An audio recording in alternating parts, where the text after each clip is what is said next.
Welcome to Operating System Virtual Lab. This is Team 21 and I am Achal Mehta. Our team has created this website to present our algorithms. So, this is the homepage of our website, and here we have briefly mentioned about what is an operating system. Our topic is about deadlock and concurrency. We can click this About button or scroll down to reach the description of our topic. Here we can get brief information about what is deadlock, concurrency, and semaphores. In total, we have implemented 4 algorithms, which can be accessed by clicking either of the algorithm buttons. By clicking on the team button, we can see the team members who contributed to this project. Now coming back to our algorithms. These are the 4 algorithms implemented by us. The first one is Banker's algorithm, which comes under deadlock, turn variable and Peterson method, which comes under concurrency, and binary semaphore, which comes under semaphore.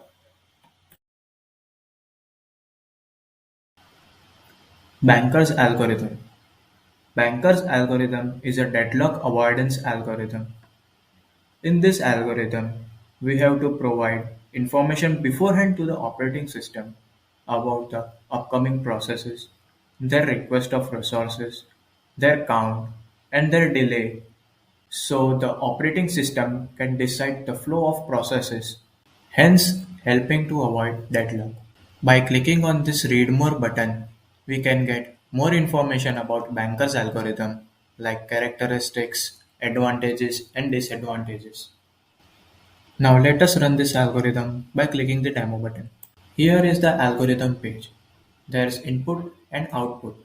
In the output section, we'll see the output once we run the algorithm. Now let us enter a scenario where a deadlock occurs. Requested resources 4, 1, 1, 2, 3, 1, 0, 2, 1, and allocated resources 1, 0, 0, 0, 0, 1, 0, 1, 0. Now let's run this algorithm. So as you can see, there is a deadlock. So algorithm works. Now let us see a scenario where there is no deadlock and processes can be arranged.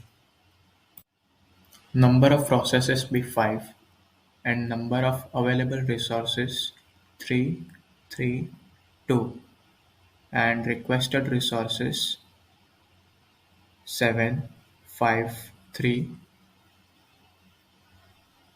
3, 2, 2, 9, 0, 2, 2, 2, 2 and 4, 3, 3. So and allocated resources 0, 2, 0, 0, 3, 0, 2, 2, 1, 1, 0, 0, 2 and run. Here we can see there's no deadlock and we can also see a safe sequence in which processes can occur. Moving on to the next algorithm, we have turn variable. So turn variable, which is also known as strict iteration, it is a two-process solution, which means it works on two processes only and it works on the user mode. Now, as we will click on the read more button, we'll be able to see some more points, which includes mutual exclusion, progress, and portability. Now let us see the working of the algorithm by clicking on the demo button. Now, as we can see, the turn variable value is initially set to 1 and initially the critical state is also empty. So now, as P1 will go into the critical state as the while condition is not satisfied. Simultaneously, we will check if P2 can go into the critical state as well. But the turn variable value is set to 1, therefore P2 won't be able to go into the critical state, which means it always satisfies the mutual exclusive condition. P2 will be only able to move to the critical state when P1 is executed. So when P1 is executed, the turn variable value changes to 2 from 1.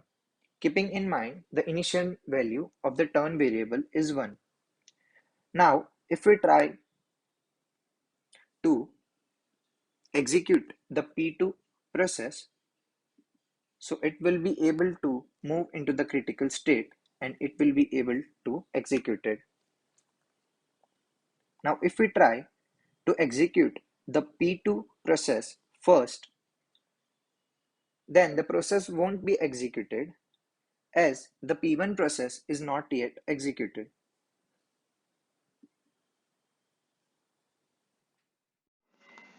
Peterson method. Peterson method helps in solving the problems that occur in critical section by providing some complexities such as mutual exclusion, progress, and bounded waiting. Here are some characteristics of Peterson algorithm approach. First, mutual exclusion. Second, progress. Third, bounded waiting. And fourth, portability. The disadvantages of Peterson approach are that Peterson solution only works for two processes, but this solution is the best scheme in user mode for critical section. Now, let's see a demo. In demo, you can see there are two processes P1 and P2 in entry section. Here, for moving P1 into critical state, we have to check 2 points. If P1 is an interested process and turn variable is equal to the process. Here, both the conditions are true, so we can move P1 to critical state. Now, you can see that the turn variable is equal to 2. So, for P2, one condition has already satisfied and P2 is also an interested state, so we can move P2 to critical state. But if we move P2 to critical state, a deadlock will occur. As you can see, a deadlock occurs and the processes will be reset. So first we'll move P1 to critical state. Now for moving P2 to critical state, P1 must reach exit state. So we'll move P1 to exit state and then we'll move P2 to critical state and then P2 will exit.